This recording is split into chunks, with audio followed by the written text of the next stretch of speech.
Ada ironi besar yang sedang dipertontonkan negara hari ini. Di satu sisi pemerintah bergerak sangat cepat mengangkat pegawai. Satuan Pelayanan Pemenuhan Gizi (SPPG) menjadi PPPK demi mengawal program makan bergizi gratis (MBG). Di sisi lain negara teramat lambat bahkan nyaris beku dalam menyelesaikan nasib jutaan guru honorer yang telah mengabdi puluhan tahun dengan upah yang tak layak disebut gaji. Atas nama program strategis nasional, negara seolah menemukan dalih sakti untuk mempercepat birokrasi.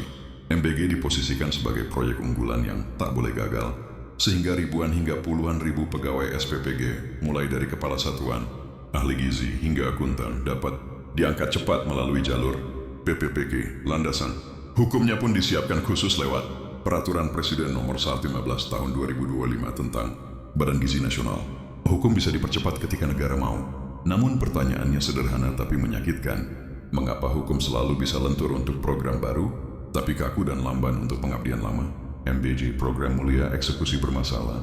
Tak ada yang menolak tujuan MBG, mengatasi stunting dan meningkatkan gizi anak bangsa adalah misi mulia. Tetapi kemuliaan niat tidak otomatis membenarkan kekacauan pelaksanaan. Sepanjang 2025, laporan menyebutkan lebih dari 11.000 orang mengalami keracunan makanan akibat MBG. Ini bukan angka kecil. Ini alarm keras. Alih-alih menjadikan kasus ini sebagai momen refleksi serius bahwa ada masalah fundamental dalam tata kelola, pemerintah justru memilih jalan aman, memperkuat status pegawai SPPG. Seakan masalah utama hanya soal SDM yang belum cukup loyal atau termotivasi. Seolah keracunan massal hanyalah gangguan teknis, bukan kegagalan sistemik. Negara tampak lebih sibuk menjaga citra.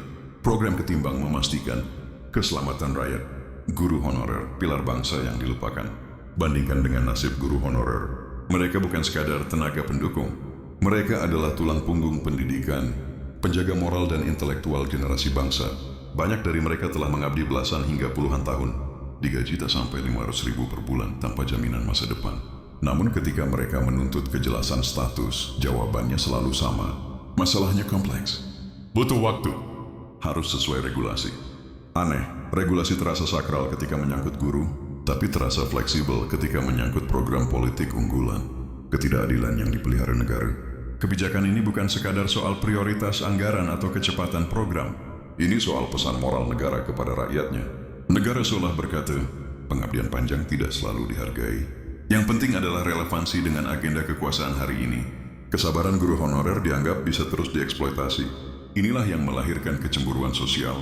Bukan karena pegawai SPPG tidak layak diangkat, tetapi karena ketidakadilan yang dipelihara secara sadar.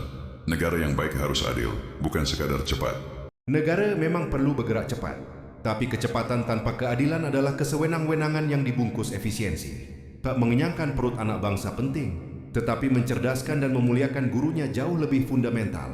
Jika negara bisa menciptakan regulasi khusus untuk SPPG, maka negara lebih dari mampu menciptakan solusi adil dan cepat bagi guru honorer. Jika tidak diakui, maka persoalannya bukan pada regulasi, melainkan pada keberpihakan. Dan disitulah kritik ini berdiri. Negara terlalu sibuk membangun program, tapi lupa membangun rasa keadilan.